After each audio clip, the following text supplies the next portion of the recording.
이번 중간고사 결과를 발표하겠습니다. 미국 오하이오주 스프링필드 고등학교 11학년 교실에 긴장감이 흘렀습니다. 미스터 존슨 선생님이 성적표를 들고 교단에 섰을 때 학생들은 모두 숨을 죽이고 기다렸어요.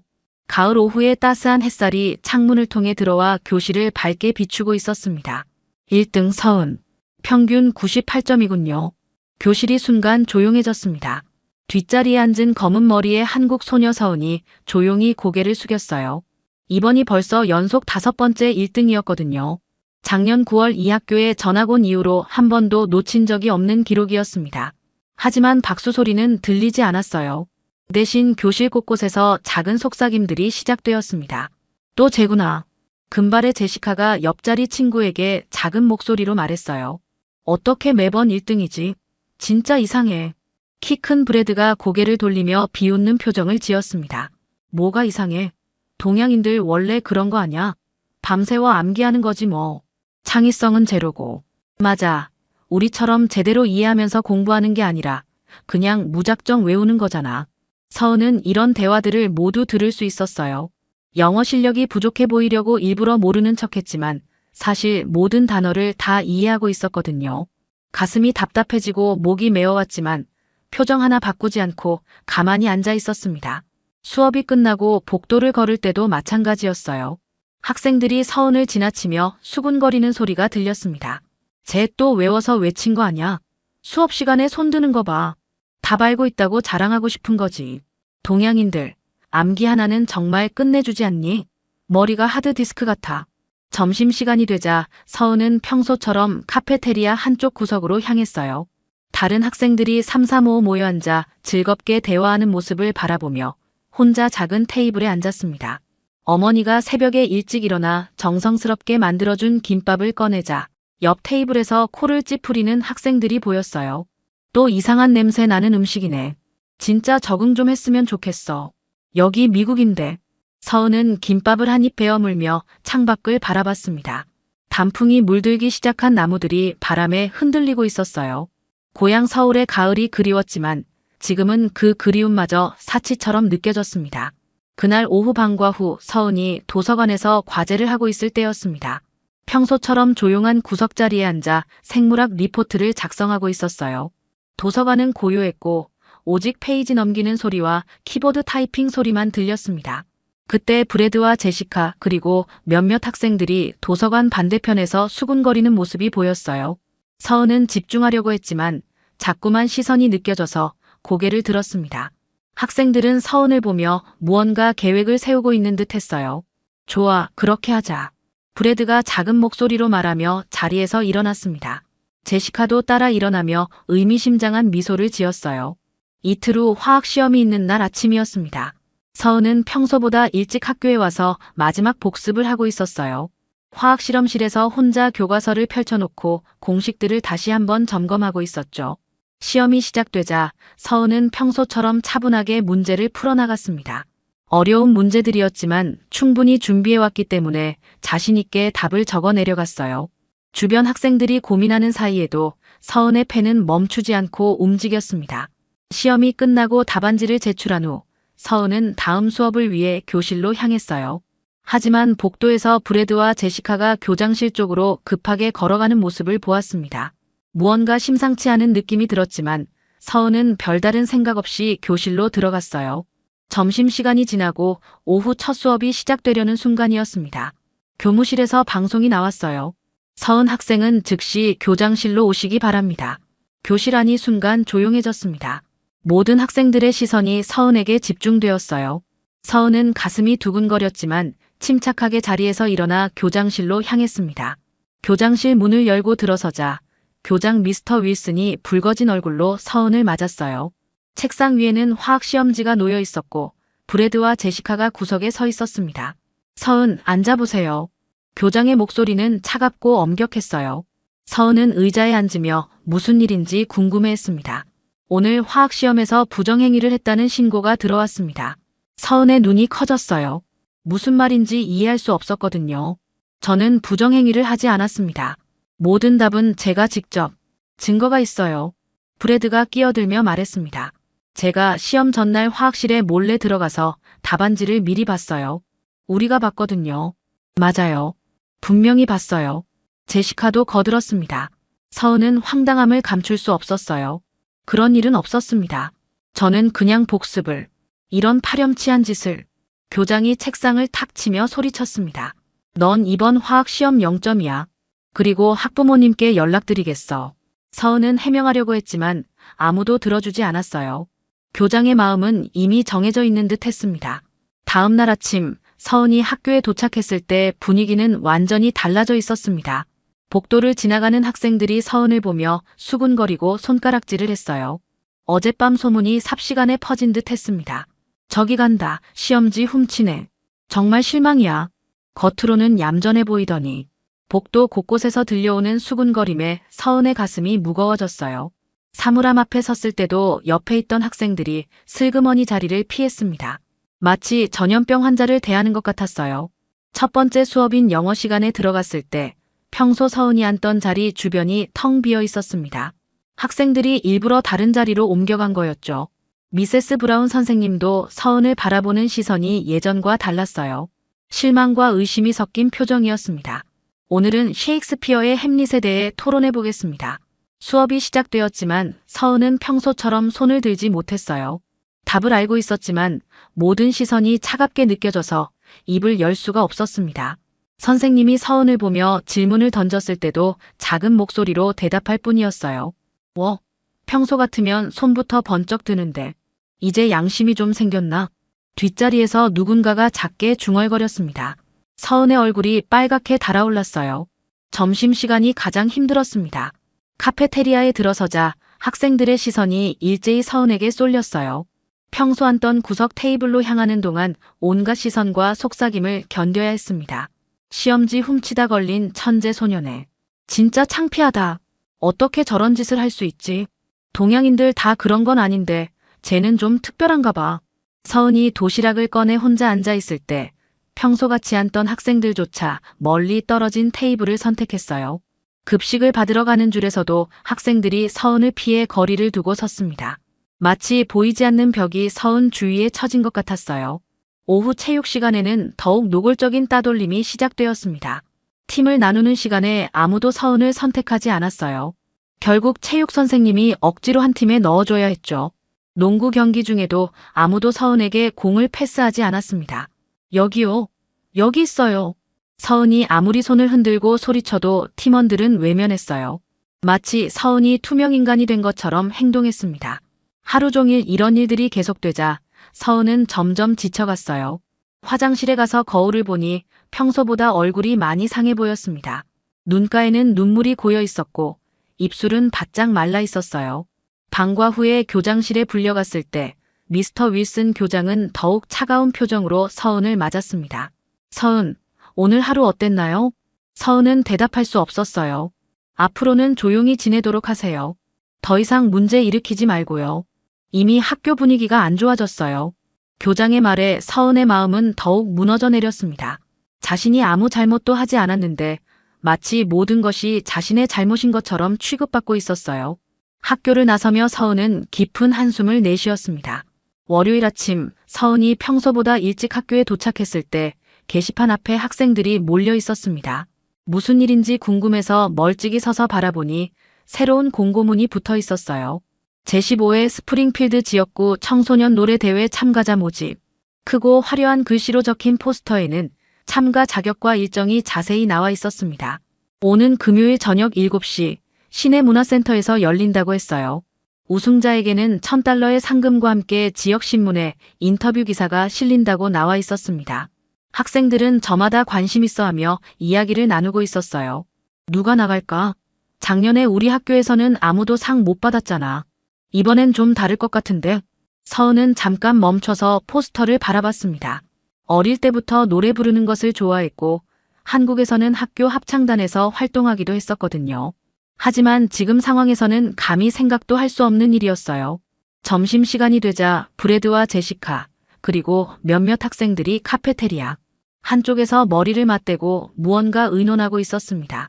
서은은 멀리서 그 모습을 보며 불안한 마음이 들었어요.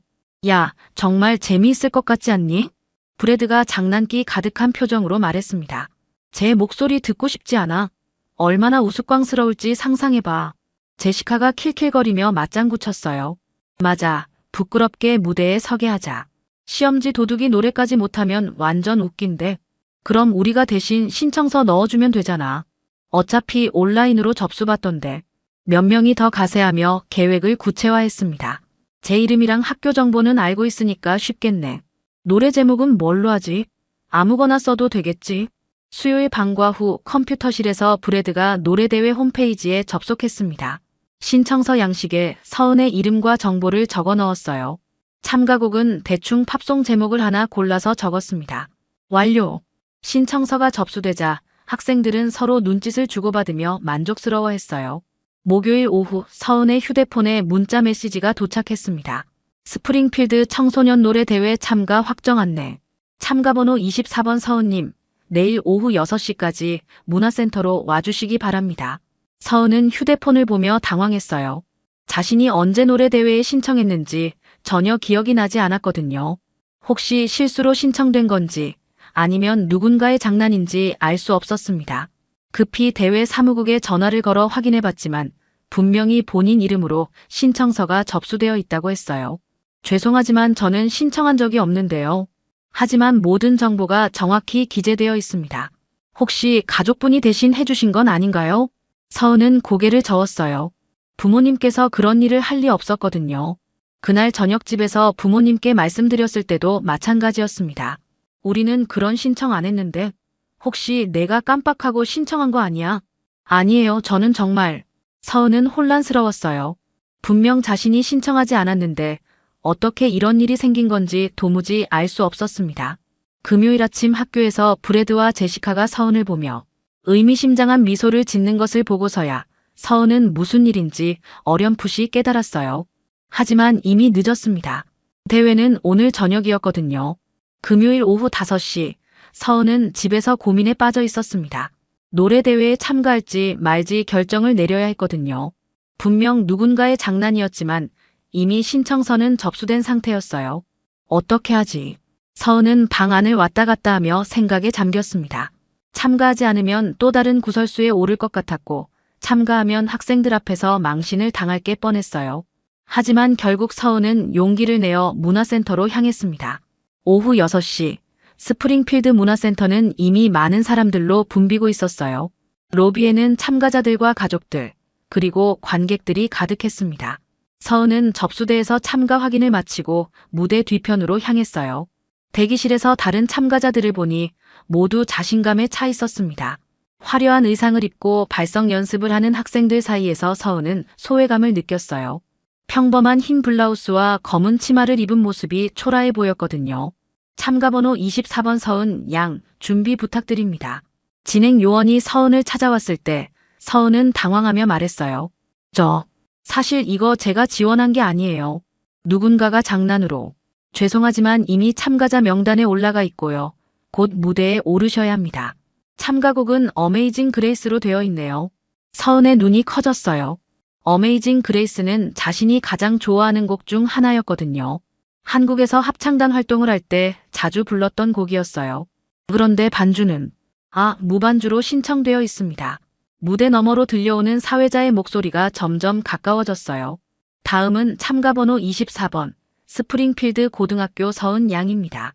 객석에서는 박수 소리가 들렸지만 한쪽에서는 익숙한 목소리들이 들려왔어요. 저기 있다. 시험지 도둑. 브래드와 제시카 그리고 몇몇 학생들이 앞자리에 앉아서 핸드폰을 들고 있었습니다. 서은이 망신당하는 모습을 찍으려는 게 분명했어요. 망신당하는 거 꼭 찍어야지. 이거 학교 단체 채팅방에 올리면 완전 재미있을 거야. 제시카가 킬킬거리며 말했습니다. 뒤쪽에는 미스터 윌슨 교장도 앉아 있었어요. 팔짱을 끼고 비웃는 듯한 표정으로 무대를 바라보고 있었습니다. 그래, 나가서 창피라도 당해봐야 정신을 차리지. 교장이 작게 중얼거리는 소리가 들렸어요. 서은은 무대 뒤에서 떨고 있었습니다. 심장이 빠르게 뛰었고 손바닥에는 땀이 났어요. 지금 나가면 분명 웃음거리가 될 게 뻔했지만 이미 이름이 호명된 상황에서 도망갈 수도 없었습니다. 서은 양, 무대로 나가주세요. 진행요원의 재촉에 서은은 마침내 무대로 발걸음을 옮겼어요. 무대 위에 서자 강한 조명이 눈을 찔렀습니다. 객석의 수백 개의 시선이 모두 자신에게 집중되어 있었어요. 마이크를 잡은 서은의 손이 떨렸습니다. 객석에서는 웅성거리는 소리가 들렸어요. 제가 그 애구나. 시험지 훔친 애 맞지? 노래는 또 어떻게 하려고. 서은은 잠시 눈을 감고 깊게 숨을 들이마셨습니다. 그리고 어릴 때 어머니가 해주셨던 말씀이 떠올랐어요. 은하, 노래는 마음으로 하는 거야. 진심이 담기면 반드시 사람들에게 전해진다. 서은은 천천히 눈을 뜨고 객석을 바라봤습니다. 이제 더 이상 물러설 곳은 없었어요. 서은은 무대 중앙에 서서 한 번 더 깊게 숨을 들이마셨습니다. 객석의 수군거림이 점점 작아지더니 완전히 조용해졌어요. 강한 스포트라이트가 서은을 비추고 있었고 마이크를 쥔 손은 여전히 떨리고 있었습니다. 브래드와 제시카는 핸드폰을 들고 서은이 망신당할 순간을 기다리고 있었어요. 교장 미스터 윌슨도 비웃는 표정으로 팔짱을 끼고 앉아 있었습니다. 객석 곳곳에서는 여전히 작은 속삭임들이 들렸어요. 저 애가 정말 노래를 할 수 있을까? 부정행위나 하는 애가 무슨 재능이 있겠어. 서은은 이 모든 시선과 편견을 느끼면서도 마음을 차분히 가라앉혔습니다. 어머니의 목소리가 다시 한번 머릿속에 울려 퍼졌어요. 진심이 담기면 반드시 전해진다. 그리고 서은이 입을 열었습니다. 어메이징 그레이스. 첫 음이 터져나오는 순간 객석이 완전히 조용해졌어요. 서은의 목소리는 맑고 순수했지만 동시에 깊은 감정이 담겨 있었습니다. 무반주임에도 불구하고 완벽한 음정과 박자로 노래가 이어졌어요. 브래드가 핸드폰을 든 손을 멈췄습니다. 제시카도 입을 벌린 채 무대를 바라보고 있었어요. 비웃으려던 표정이 점점 놀라움으로 바뀌어가고 있었습니다. 하우 스위트 더 사운드. 서은의 목소리가 문화센터 전체를 가득 메웠어요. 고음으로 올라가는 부분에서도 전혀 흔들림이 없었고 오히려 더욱 아름다운 선율로 관객들의 마음을 사로잡았습니다. 어릴 때부터 쌓아온 실력이 고스란히 드러나고 있었어요. 객석 뒤쪽에 앉아있던 한 중년 여성이 눈물을 닦았습니다. 옆에 앉은 남성도 감동한 표정으로 무대를 바라보고 있었어요. 아이들과 함께 온 가족들도 모두 숨을 죽이며 서은의 노래에 빠져들었습니다. They saved a wretch like me. 노래가 절정에 다다르자 서은의 목소리는 더욱 힘차고 감동적이 되었어요. 그녀의 얼굴에는 평소 볼 수 없었던 자신감과 행복한 표정이 떠올라 있었습니다. 무대 위의 서은은 학교에서 따돌림당하는 소녀가 아니라 진정한 아티스트의 모습이었어요. 교장 미스터 윌슨의 표정이 점점 굳어졌습니다. 비웃으려던 마음이 어느새 당황과 놀라움으로 바뀌어 있었거든요. 이런 재능을 가진 학생을 제대로 알아보지 못했다는 생각이 들기 시작했어요. 객석의 분위기도 완전히 달라졌습니다. 처음에는 호기심 반 우려 반으로 바라보던 관객들이 이제는 완전히 서은의 노래에 매료되어 있었어요. 어떤 이는 눈을 감고 음악에 빠져들었고 어떤 이는 감동으로 눈시울을 붉혔습니다. Was blind but now I see. 마지막 구절로 접어들면서 서은의 목소리는 더욱 깊어졌어요. 지난 몇 주간 겪었던 모든 아픔과 억울함, 그리고 그것을 이겨낸 강인함이 모두 목소리에 담겨 있었습니다. 노래가 끝나자 문화센터는 몇 초간 완전한 정적에 휩싸였어요. 모든 관객들이 여운에 빠져 있었거든요. 그리고 뒤쪽에서 한 명이 일어서며 박수를 치기 시작했습니다. 그 박수가 신호가 되어 객석 전체가 일어섰어요. 우레와 같은 박수 소리가 터져나왔고 브라보! 라는 외침도 들렸습니다. 기립박수는 몇 분간 계속되었어요. 이게 정말 고등학생 실력이야? 앞자리에 앉아있던 한 관객이 옆 사람에게 물었습니다. 믿을 수 없어. 프로 가수 수준인데? 브래드와 제시카는 완전히 당황한 채로 서로를 바라봤어요. 핸드폰은 이미 내려놓은 지 오래였습니다. 서은을 망신 주려던 계획이 완전히 빗나가 버린 거였죠. 서은은 무대 위에서 이 모든 박수와 환호를 받으며 눈물을 흘렸어요. 기쁨의 눈물이었습니다. 기립박수가 끝나고 서은이 무대에서 내려왔을 때 대기실은 완전히 다른 분위기가 되어 있었습니다. 다른 참가자들이 서은을 신기한 듯 바라보며 다가왔어요. 정말 대단했어요. 어디서 배우셨어요? 목소리가 정말 아름다워요. 프로 수준이네요. 서은은 아직 현실감이 없었어요. 몇 분 전까지만 해도 망신을 당할까봐 두려워했는데 이제는 찬사를 받고 있었거든요. 무대에서는 계속해서 다른 참가자들의 경연이 이어졌지만 관객들의 마음은 이미 서은의 노래에 사로잡혀 있었어요. 객석에서는 계속해서 서은에 대한 이야기가 나오고 있었습니다. 아까 그 동양 학생, 정말 놀라웠지 않니? 맞아, 이런 재능을 가진 학생이 우리 동네에 있었다니. 브래드와 제시카는 자리에서 일어나 문화센터를 나가려고 했어요. 계획이 완전히 틀어진 데다가 서은의 실력을 목격한 후 더 이상 있기가 민망했거든요. 하지만 교장 미스터 윌슨은 여전히 자리에 앉아 복잡한 표정을 지었습니다. 2시간 후 모든 참가자들의 경연이 끝나고 시상식이 시작되었어요. 심사위원들은 별도의 공간에서 결과를 논의했지만 사실상 결과는 뻔했습니다. 서은의 무대는 압도적이었거든요. 이제 시상식을 시작하겠습니다. 사회자가 무대에 올라 마이크를 잡았을 때 객석의 모든 시선이 집중되었어요. 서은은 다른 참가자들과 함께 무대 한쪽에 서 있었습니다. 3등은 참가번호 7번 센트럴 고등학교 마이클 존슨. 박수 소리와 함께 수상자가 무대 중앙으로 나왔어요. 2등은 참가번호 12번 노스 고등학교 사라 데이비스. 관객들의 기대감이 점점 높아졌습니다. 이제 1등만 남았거든요. 그리고 제15회 스프링필드 지역구 청소년 노래 대회 대상은 사회자가 잠시 멈춰서 봉투를 열었어요. 서은의 심장이 빠르게 뛰었습니다. 참가번호 24번 스프링필드 고등학교 서은. 객석이 다시 한번 우레와 같은 박수로 터져 나왔어요. 서은은 믿을 수 없다는 표정으로 무대 중앙으로 걸어 나갔습니다. 트로피와 꽃다발 그리고 $1000 상금이 담긴 봉투가 서은의 손에 쥐어졌어요. 그때 객석에서 기자들이 몰려들기 시작했습니다. 지역 신문사와 방송국 기자들이었어요. 서은 양, 정말 축하드려요. 몇 가지 질문 좀 드려도 될까요? 한 기자가 다가와 마이크를 내밀었습니다.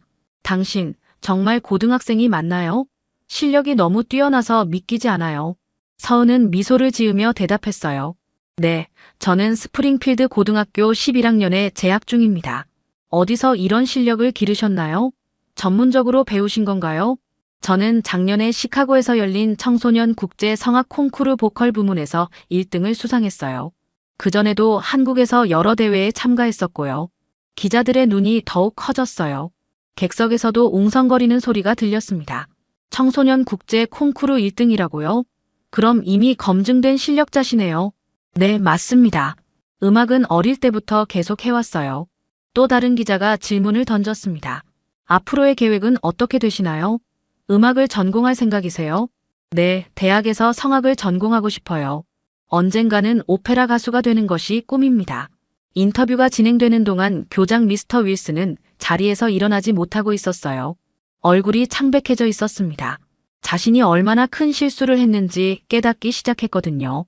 객석 뒤쪽에서는 학부모들이 감탄하며 이야기를 나누고 있었어요. 저런 재능 있는 학생이 우리 학교에 있었다니. 그런데 왜 지금까지 몰랐을까요?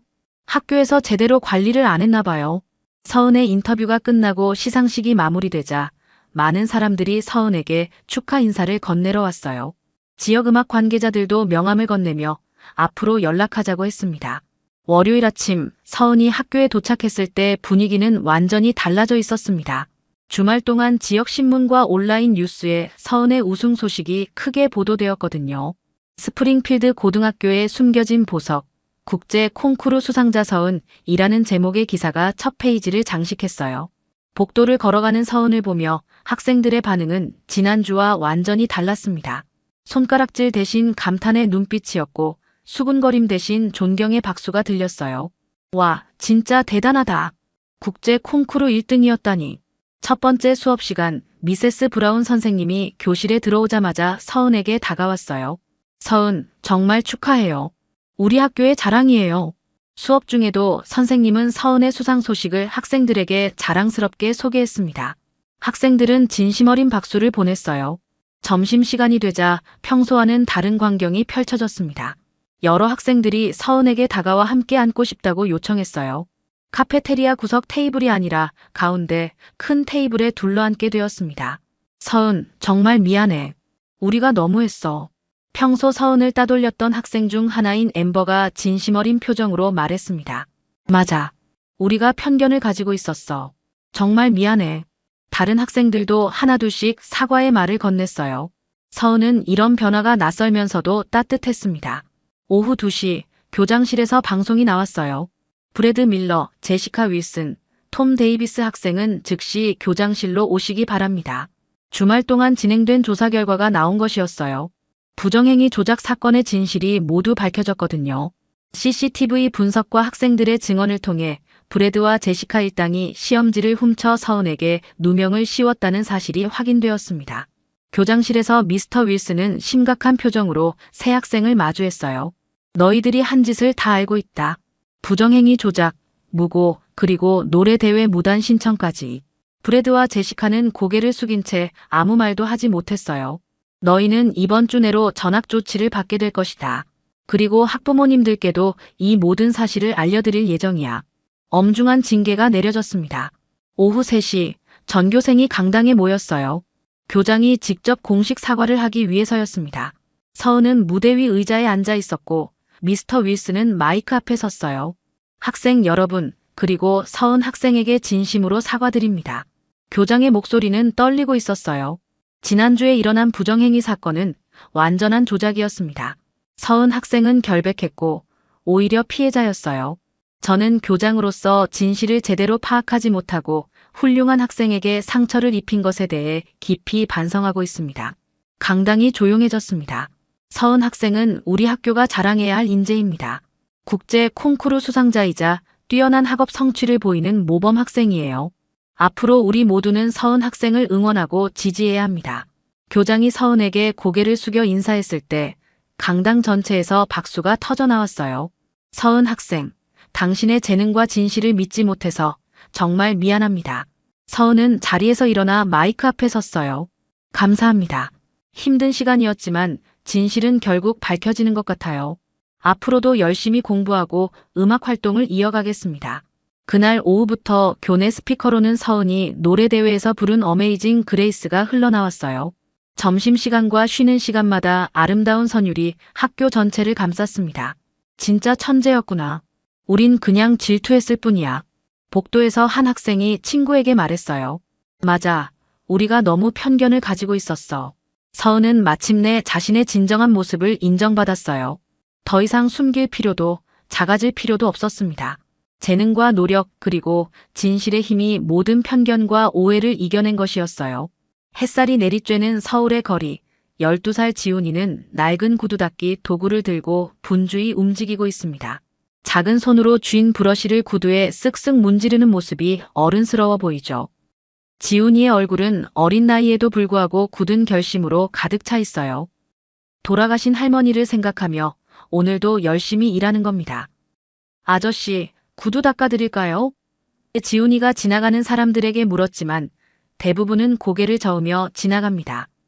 이제 막 점심시간이 지난 오후, 사람들은 바쁘게 각자의 일터로 돌아가고 있었어요. 그때였습니다. 고급스러운 정장을 입은 노신사가 천천히 걸어오는 모습이 보였죠.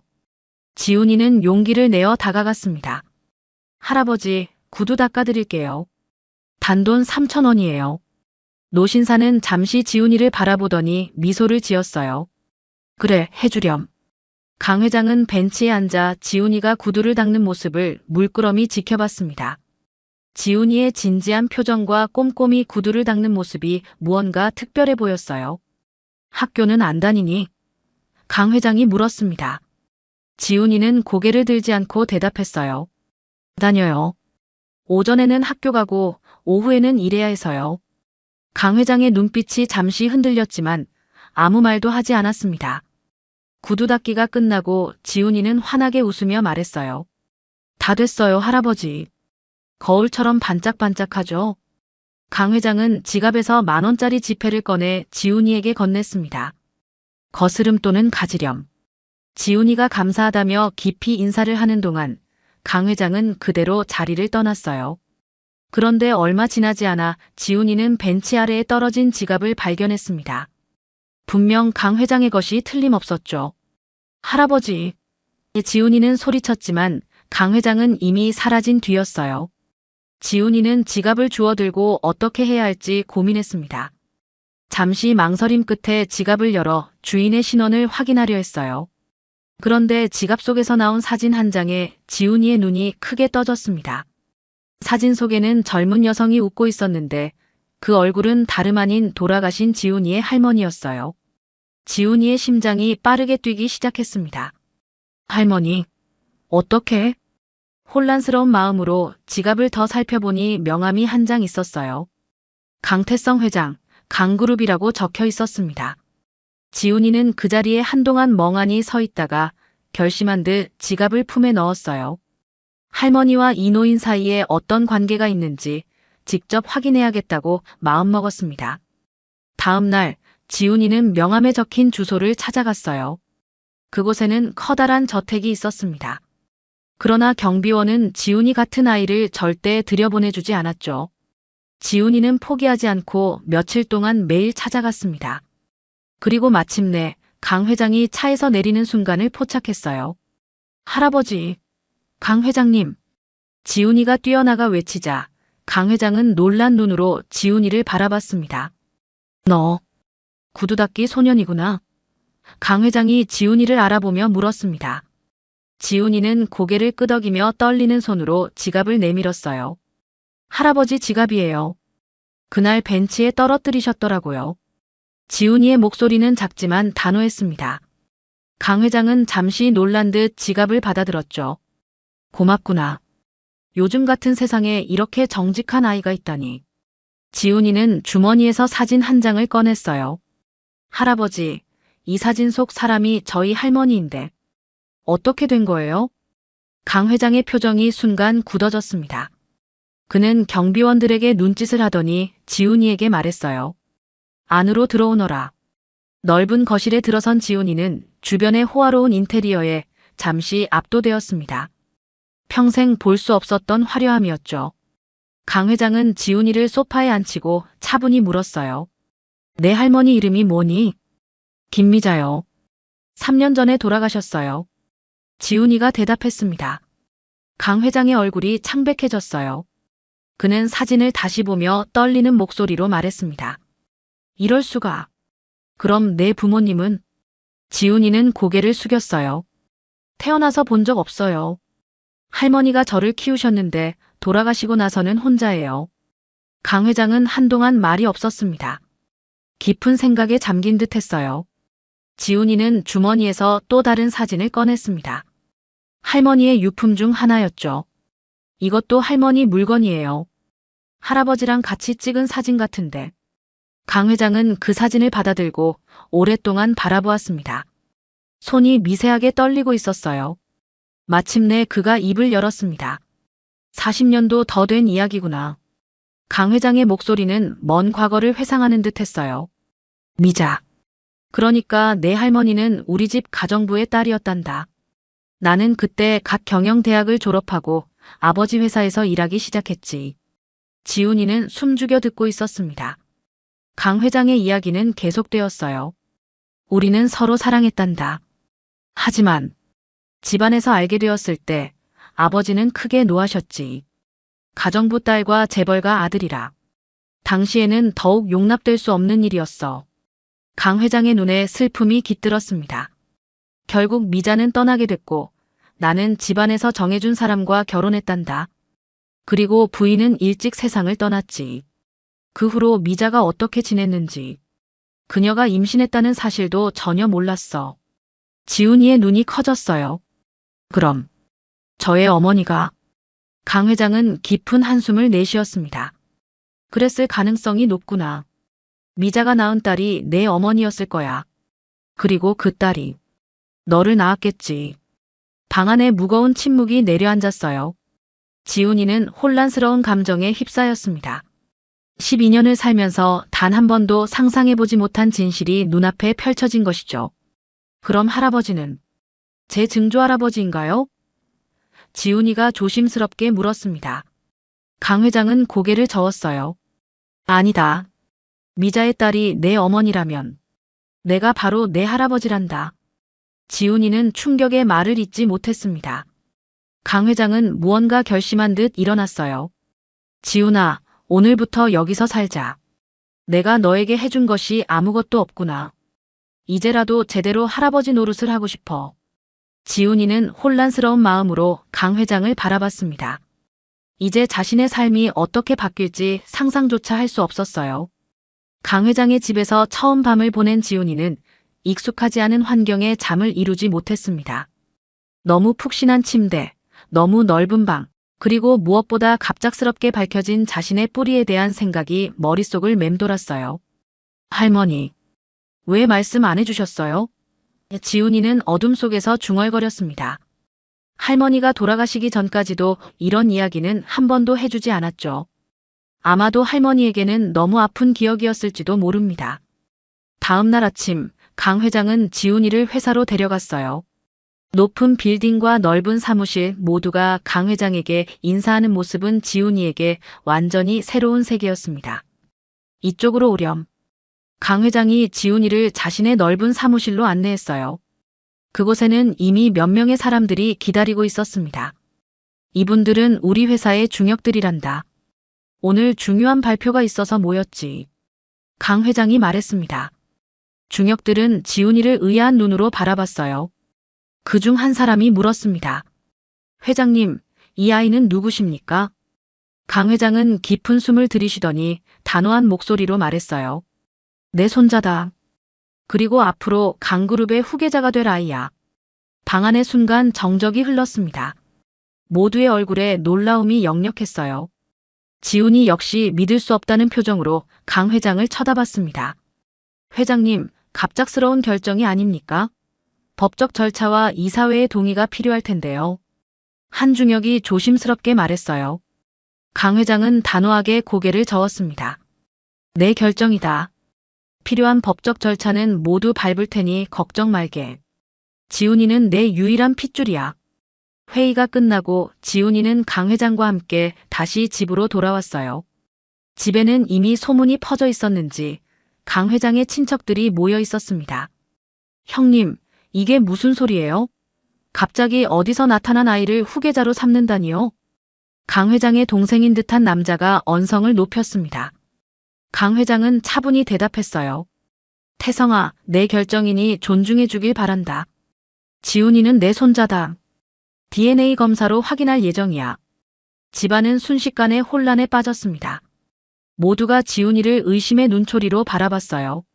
지훈이는 그 자리를 견디기 힘들어 슬며시 밖으로 나왔습니다. 정원 벤치에 앉아 있는데 한 중년 여성이 다가왔어요.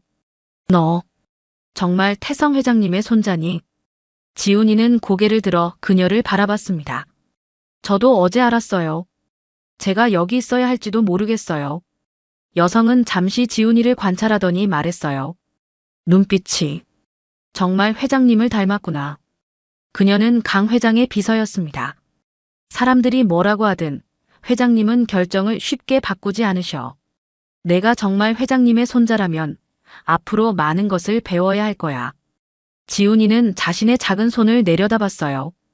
구두약 자국이 아직 남아 있었습니다. 저는 그냥 구두 닦기 소년인데요. 어떻게 이런 큰 회사의 후계자가 될 수 있을까요? 비서는 미소를 지었습니다. 모든 사람은 어디선가 시작하게 마련이지. 회장님도 처음부터 대기업 회장이 아니었어. 내가 누구인지 무엇을 할 수 있는지는 시간이 말해줄 거야. 그날 밤 지훈이는 다시 잠을 이루지 못했어요.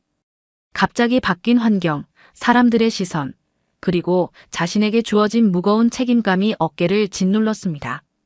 창밖의 서울 야경을 바라보며 지훈이는 생각했죠. 내가 정말 이런 세계에 속할 수 있을까? 할머니라면 뭐라고 하셨을까? 다음 날 아침, 강 회장은 지훈이를 서재로 불렀어요. 책으로 가득한 공간에 들어선 지훈이는 경외감을 느꼈습니다. 강 회장이 책상 위에 놓인 서류를 가리켰죠. 어제 DNA 검사를 의뢰했단다. 결과는 일주일 후에 나올 거야. 강 회장의 목소리는 담담했습니다. 지훈이는 조심스레 물었어요. 할아버지, 정말 저를 후계자로 삼으실 건가요? 강 회장은 지훈이의 어깨에 손을 얹었습니다. 그럼. 너는 내 유일한 혈육이니까. 하지만 그 전에 많은 것을 배워야 해. 그날부터 지훈이의 일상은 완전히 바뀌었어요. 아침부터 저녁까지 개인 교사들이 찾아와 경영학, 경제학, 언어, 예절 등을 가르쳤습니다. 구두 닦기 소년에서 재벌가의 후계자로 변신하는 과정은 쉽지 않았어요. 할아버지, 저 학교는 어떻게 해요? 지훈이가 묻자 강 회장은 생각에 잠겼습니다. 내가 다니던 학교를 계속 다니렴. 하지만 이젠 운전기사가 데려다 줄 거야. 강 회장의 말에 지훈이는 복잡한 심정이 되었어요. 다음 날 고급 승용차를 타고 학교에 도착한 지훈이를 친구들이 놀란 눈으로 바라봤습니다. 소문은 빠르게 퍼졌고 아이들의 태도가 달라지기 시작했어요. 야, 지훈이 너 진짜 부자 됐냐? 친구들이 몰려들어 물었습니다. 지훈이는 당황스러웠어요. 그게 복잡해. 나중에 이야기해 줄게. 수업 시간, 지훈이는 집중하기 어려웠습니다. 창밖으로 그를 기다리는 검은 차가 보였어요. 이전의 삶과 현재가 너무 달랐죠. 한편 강그룹의 내부에서는 갈등이 고조되고 있었습니다. 강 회장의 친척들은 법적 대응까지 준비하기 시작했어요. 아버지, 어디서 나타난 아이를 믿으시는 겁니까? 지난 50년간 회사를 위해 일해온 저희는 어떻게 되는 거죠? 강 회장의 조카가 항의했어요. 강 회장은 단호했습니다. DNA 검사 결과가 나오면 모든 것이 명확해질 거다. 그때까지 기다려보자고. 일주일 후 검사 결과가 도착했어요. 강 회장은 지훈이를 불러 결과를 함께 확인했습니다.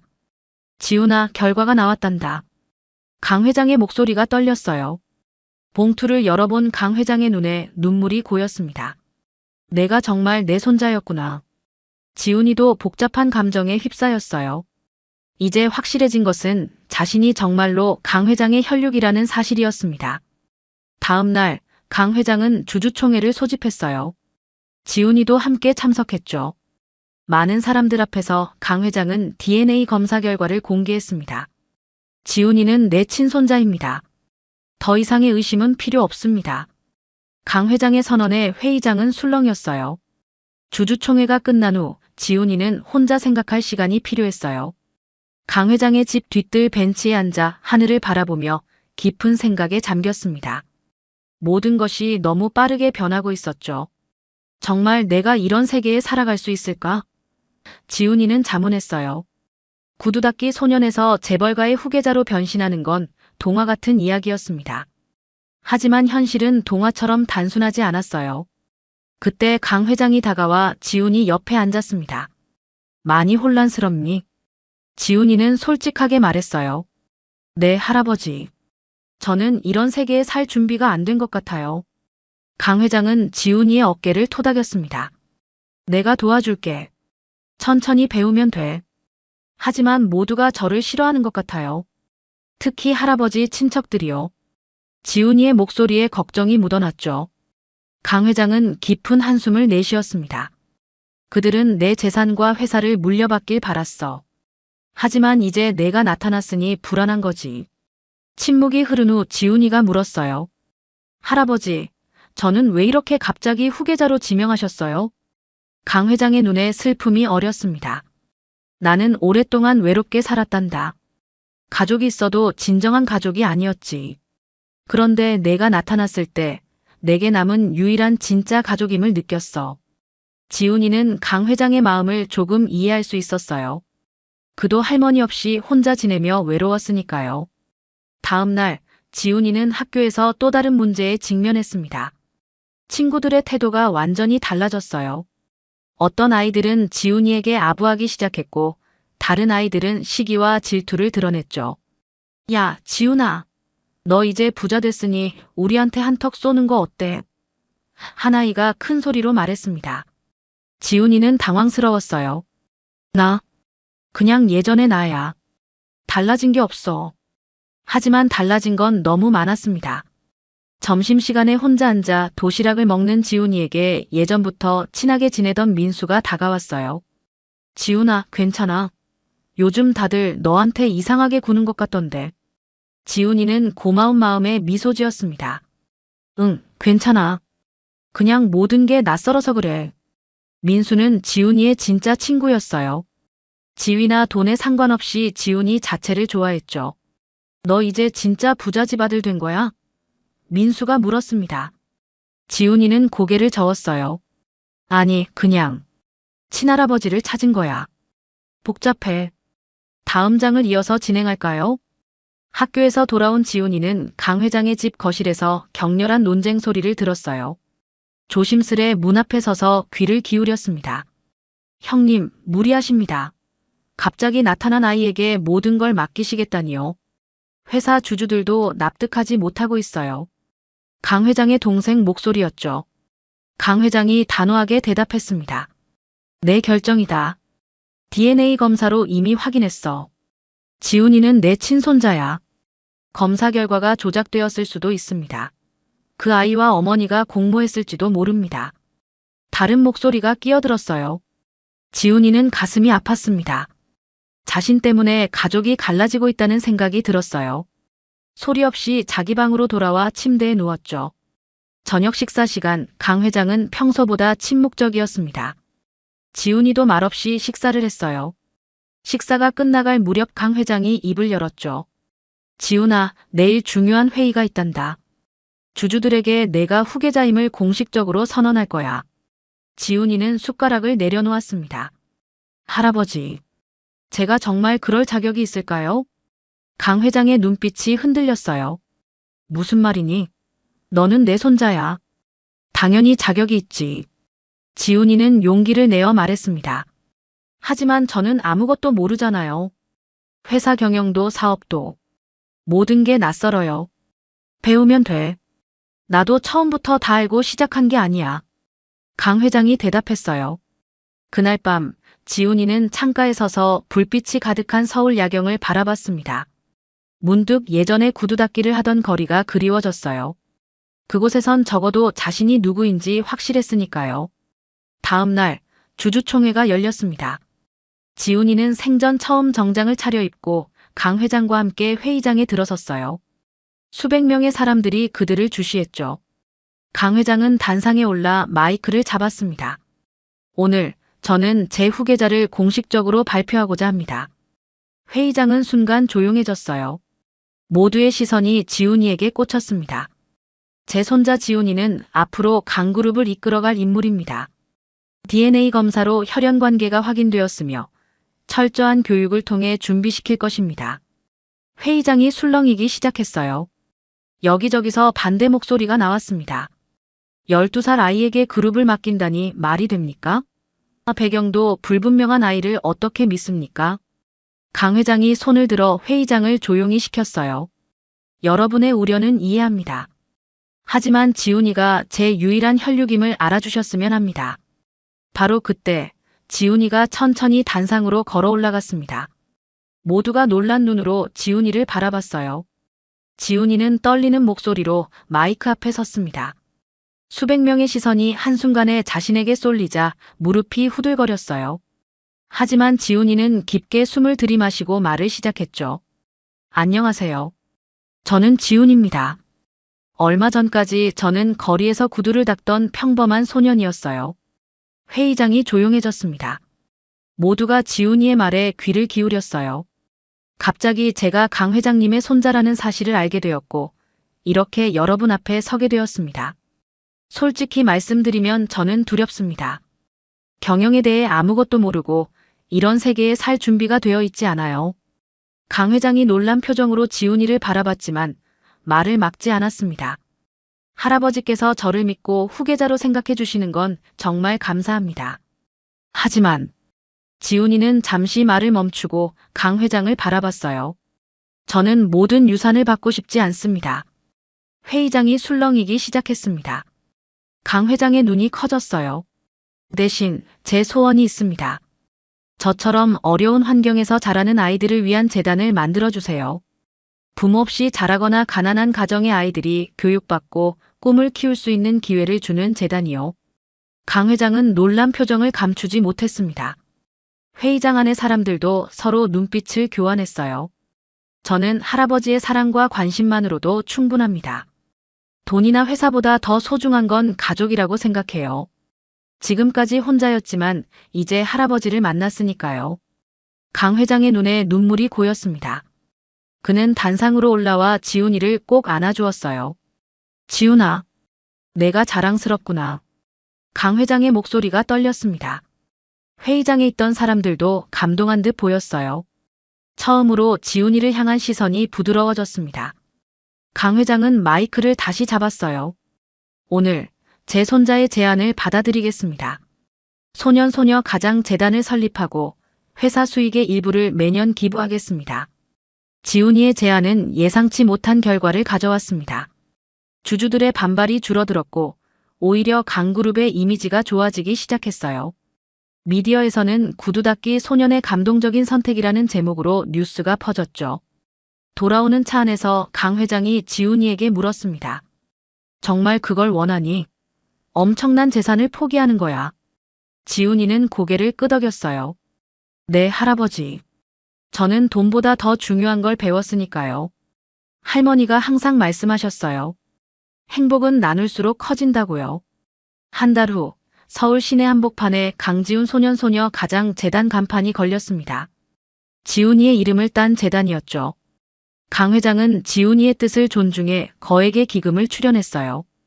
이제 지훈이는 할아버지 집에서 살면서 학업에 집중하고 있었습니다. 지훈아, 오늘 재단 개소식에 가봐야겠다. 강 회장이 아침 식사 중에 말했어요. 지훈이는 환하게 웃었습니다. 네, 할아버지. 정말 기대돼요. 개소식장에는 많은 사람들이 모였어요. 기자들도 여럿 와 있었죠. 지훈이는 처음으로 공식 석상에서 연설을 하게 되었습니다. 저는 얼마 전까지 여러분과 같은 처지였어요. 부모님 없이 할머니와 살다가 할머니마저 돌아가시고 혼자 구두를 닦으며 살았죠. 그런 제게 기적처럼 할아버지가 나타나셨고 이제 저는 새로운 삶을 살게 되었습니다. 지훈이의 진솔한 이야기에 참석자들은 깊이 공감했어요. 그의 맑은 눈빛과 순수함이 모두의 마음을 움직였습니다. 하지만 저 말고도 어려운 환경에서 자라는 친구들이 많아요. 그 아이들에게 희망이 되고 싶습니다. 이 재단을 통해 교육 기회와 따뜻한 보금자리를 제공하고 싶어요. 강 회장은 지훈이를 자랑스럽게 바라봤습니다. 처음 지훈이를 만났을 때는 몰랐지만 이제 지훈이의 진정한 가치를 알게 되었어요. 돈이나 권력보다 더 소중한 것을 가진 아이였죠. 재단 개소 후 지훈이는 일주일에 한 번씩 고아원과 보육원을 방문하기 시작했습니다. 처음에는 강 회장이 걱정했지만 지훈이의 의지를 꺾을 수 없었어요. 할아버지, 제가 잘 다녀올게요. 걱정 마세요. 지훈이는 언제나 환하게 웃으며 말했습니다. 지훈이는 보육원 아이들과 축구도 하고 함께 공부도 했어요. 가끔은 자신이 구두 닦기로 일했던 거리로 돌아가 어려운 아이들을 찾아내 도움을 주기도 했습니다. 지훈아, 너 정말 변했다. 어느 날 민수가 말했어요. 지훈이는 미소를 지었습니다. 변한 게 아니야. 그냥 더 많은 것을 할 수 있게 됐을 뿐이야. 시간이 흘러 지훈이는 16살이 되었어요. 그는 이제 강 회장의 든든한 지원 아래 학업에 열중하면서도 재단 활동을 계속했습니다. 강 회장도 지훈이 덕분에 변했어요. 더 이상 외롭지 않았고 사업 외에도 다양한 사회 활동에 관심을 갖게 되었습니다. 할아버지, 제가 나중에 커서 회사를 도울 수 있을까요? 어느 날 지훈이가 물었어요. 강 회장은 손자의 어깨를 토닥였습니다. 물론이지. 하지만 억지로 할 필요는 없어. 내가 원하는 길을 가렴. 저는 사람들을 돕는 일을 하고 싶어요. 회사도 그런 방향으로 이끌고 싶고요. 강 회장은 흐뭇하게 미소 지었습니다. 그래, 내 뜻대로 하렴. 내가 늘 응원할게. 지훈이의 이야기는 많은 사람들에게 감동을 주었어요. 한 구두 닦기 소년이 백만장자 할아버지를 만나 인생이 바뀌었지만 그 과정에서 오히려 주변 사람들의 삶을 변화시킨 이야기였습니다. 작은 친절과 정직함이 얼마나 큰 파장을 일으킬 수 있는지 보여준 사례죠. 지훈이는 이제 더 이상 혼자가 아니었습니다. 할아버지와 새 가족 그리고 자신이 도운 많은 아이들이 지훈이의 또 다른 가족이 되었어요. 그리고 이 이야기는 오랫동안 사람들의 가슴에 따뜻한 희망으로 남았습니다.